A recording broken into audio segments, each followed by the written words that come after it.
하나님의 말씀 창세기 15장 1절 이후에 여호와의 말씀이 이상 중에 아브라함에게 임하여 가라사대 아브라함아 두려워 말라 나는 너의 방패요 너의 지극히 큰 상급이니라. 오늘 설교 제목은 어느 때가 하나님을 만날 찬스인가입니다. 왜 아브라함은 두려워했습니까? 그리고 두려움은 언제 내 속에 생깁니까? 제7회 안식일 예수 재림교회 바이블 코멘타리에서는 아브라함이 왜 두려워하는지를 두 가지로 제안을 하고 있습니다. 첫 번째로는 하나님의 도우심으로 가나안 전쟁에서 승리하긴 했지만 그 후에 있을지도 모를 열국의 복수를 두려워하였다. 둘째, 가나안 땅과 후손을 약속하신 하나님께서 계속 침묵하고 계시자 이를 두려워하였다. 이 두 가지 견해 중에 제7안식 예수 재림교회의 주석에서는 1절에 이어지는 2절 내용을 볼 때 두 번째 견해가 보다 타당한 견해입니다 라고 제안을 합니다. 화이트 부인도 아브라함의 두려움에 대해 이렇게 그의 글에 말하고 있습니다. 아직도 부조는 자신의 믿음을 확증해 주며 그들에 대한 하나님의 은혜로운 목적이 성취되리라는 사실을 후 세대들에게 증거해 줄 눈에 보이는 어떤 표징을 강구하였다. 부조와 선지자 137쪽에 있는 말씀입니다. 시간은 점점 가고 그 시간이 가는 것에 의해 자기의 몸도 점점 늙어가고 있습니다. 생물학적 생체 리듬은 점점 자기가 아들을 가질 수 없는 몸으로 치닫고 있습니다. 그에 비해 하나님은 전혀 이 문제에 대해 이렇다 할 제한도 없으시고 관심도 없으시고 나타나심도 없으십니다. 이러다간 완전 기회가 없어지는 것이 아닌가. 내가 건강한 정자를 정말 생산할 수는 있는가? 이런 생각이 아브라함을 두려움으로 가게 한 것입니다.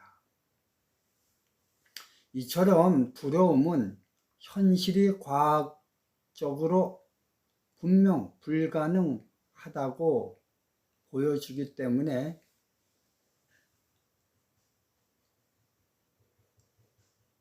그것을 보고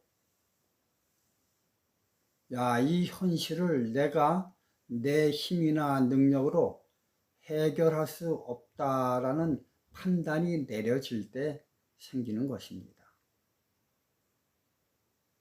그래서 하나님이 행동할 때를 기다리기보다는 차라리 내가 그 방법을 조금이라도 내가 힘이 있을 때 해결하자라는 정신이 드는 것입니다. 이에 그는 그의 집에서 길리온 충실한 종 다메섹 엘리에셀을 자신의 후계자로 삼았습니다. 그러자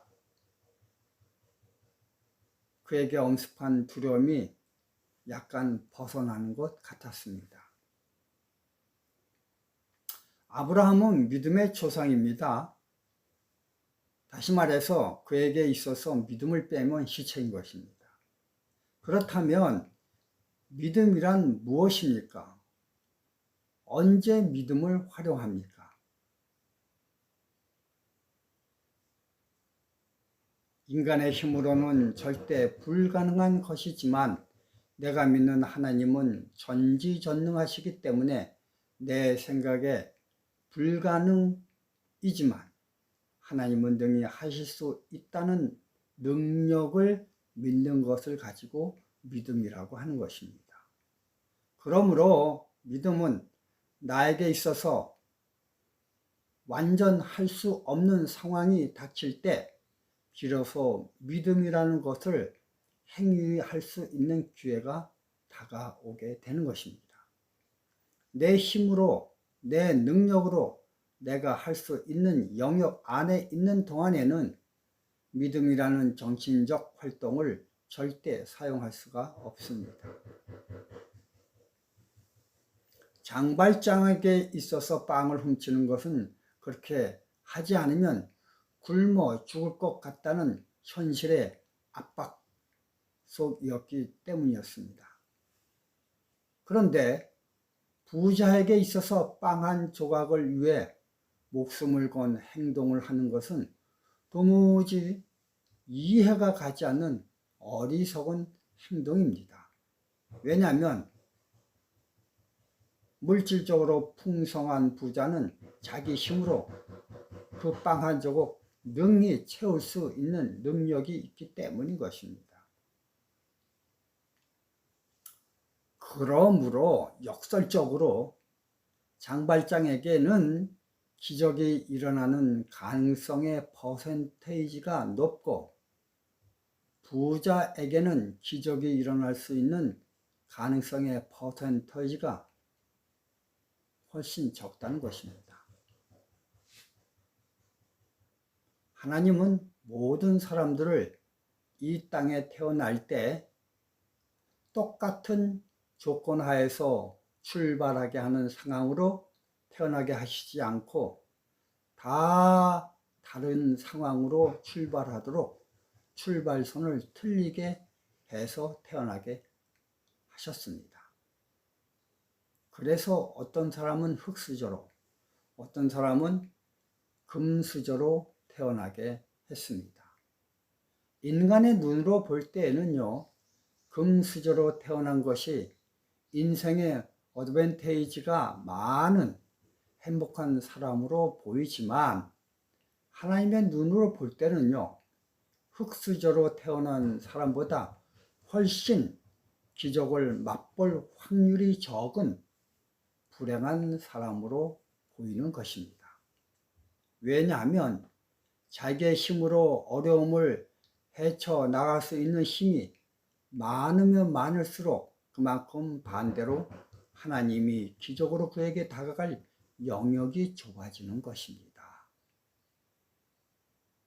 요한복음 9장 1절 3절 예수께서 길 가실 때 날 때부터 소경된 사람을 보신지라 제자들이 물어 가로되 라삐여 이 사람이 소경으로 난 것이 네 죄로 인함이오니까 자기오니까 그 부모오니까 예수께서 대답하시되 이 사람이나 그 부모가 죄를 범한 것이 아니라 그에게서 하나님의 하시는 일을 나타내고자 하심이니라. 왜 많은 건강한 사람은 하나님의 하시는 일을 나타낼 수 없고 소경만 나타낼 수 있는가요? 그것은 소경이 볼 수 없는 조건에 비해 건강한 사람은 볼 수 있기 때문에 그만큼 기적에 대해 접근할 수 있는 영역이 제한되었기 때문인 것입니다. 제자들이 볼 때 소경은 흙수저이고 자기들은 금수저입니다. 그러나 예수님 생각은 반대였습니다. 저는요, 대학 다닐 때 일곱빛이라는 맹인 봉사 서클에 있었습니다. 때문에 맹인들이 소망이 뭔지를 너무나 잘 알고 있습니다. 그래서 일곱은 제7일 안식일에서 따왔고 빛은 맹인의 평생 소망인 빛을 보는 곳에서 따와 동아리 이름을 둘을 합쳐 일곱빛이라고 명명했습니다. 맹인들은요, 결혼 적령기가 닥치면 제일 소원하는 배우자가 보는 사람과 결혼하는 것입니다. 눈이 정상적으로 보는 여자를 얻는 것이 맹인 사회에서는 최대의 혼처인 것입니다. 그래서 그들 사회에서는 누구는 이번에 결혼을 하였는데 보는 여자를 얻었대 라고 하면요, 와 정말 하면서 도무지 부러워 입을 다물지 못합니다. 그러나 보는 자들은요, 보는 자들을 만나는 것을 지극히 당연한 일로 여깁니다. 기적이 아닙니다. 평범한 일입니다. 그것이 왜 기적에 포함되는 일입니까? 도무지 이해가 안 가는 일입니다. 이처럼 이 땅에서 가진 것이 많으면 많을수록 그만큼 하나님을 만날 기회가 적어지는 불행한 사람인 것입니다. 즉, 육적으로 풍성한 사람은 영적으로 불행한 사람 측에 들어갑니다. 제가 하는 사업은 뉴스타트 요양원 사업입니다. 이곳에 오는 사람들은 대부분 다 사회에서 한 끗 하던 사람들이 옵니다. 물질적으로 부족한 것이 없는 사람들이 대부분입니다. 그러나 그러한 물질이 암 말기로 목숨이 경각간에 달리자 아무 소용이 없는 것임을 깨닫습니다. 그래서 평소엔 돈 소리에 의해 천연계의 소리를 듣지 못하다가 돈의 욕심을 암 때문에 다 내려놓자 그제서야 천연계에 있는 불벌레 소리, 바람 소리, 물 흐르는 소리 등을 듣게 됩니다. 그런 천연계의 소리를 통해 하나님의 음성을 듣게 됩니다. 그리고 비로소 신앙에 입문하게 됩니다. 가진 것이 많았기 때문에 그것에 비례해 하나님의 음성을 듣는 영역이 좁았던 영적으로 흙수저였다가 세상 물질을 다 내려놓자 영적으로 금수저가 된 것입니다. 아브라함이 젊고 힘있고 금은보화가 쌓였고 집에서 길리운 장정만 318명이나 되기 때문에 오히려 이러한 풍요로움이 하나님을 접하는 면적을 좁게 하였습니다. 그러다가 이제 나이가 점점 더 많아져 자기의 몸이 생물학적으로 늙어지자 만약 이렇게 시간만 간다면 아들을 얻을 기회는 완전 소멸될 텐데 라는 판단 때문에 두려워하였던 것입니다. 아브라함은 자기가 정한 때에 하나님이 응대하지 아니하시자 자기의 판단으로 불가능하다는 생각이 들어 두렵고 불안하였던 것입니다. 그러나 이때, 즉 인간이 할 수 없다라는 판단이 들 때 이러한 판단이 강하면 강할수록 오히려 하나님이 역사하시는 기회는 더 많아지는 것입니다. 인간의 위기는 하나님에게는 찬스입니다. 반대로 인간의 기회는 하나님에게는 위기인 것입니다. 저에게 있어서 영적으로 행복한 때가 언제인가를 뒤돌아보면요, 내 힘으로 도무지 하나님의 계명을 지킬 수 없어 완전 그러기 상태가 되었을 때, 그때 비로소 하나님의 능력의 손이 발휘되어 저를 구원했을 때, 그때를 경험했을 때, 그때가 가장 신앙적으로 행복했을 때였습니다. 예를 든다면 군대에서 안식일 문제로 절대적으로 절망하고 있을 때 완벽한 기적으로 역전시키시는 하나님을 체험할 때 제 믿음은 최고조에 달해 행복하였습니다. 이와 마찬가지로 아브라함에게 엄습해오는 두려울 때 바로 그때가 아브라함에게 있어서 하나님의 능력이 드러날 수 있는 절호의 찬스인 것입니다. 그러므로 두려워할 그때 두려움 대신에 하나님의 능력을 믿는다면 가장 행복함을 맛보기 바로 직전의 순간인 것입니다. 여러분들은 마태복음 19장에 돈 많은 부자 청년처럼 세상의 금수저를 원하십니까? 아니면 요한복음 9장의 소경처럼 신앙의 금수저를 원하십니까?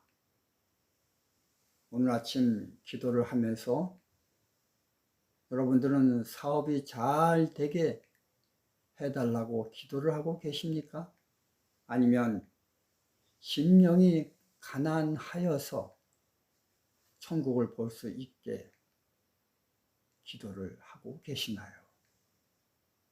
히브리서 12장 6절을 보면서 말씀을 마치겠습니다. 주께서 그 사랑하시는 자를 징계하시고 그의 받으시는 이들마다 채찍질 하시느니라. 감사합니다.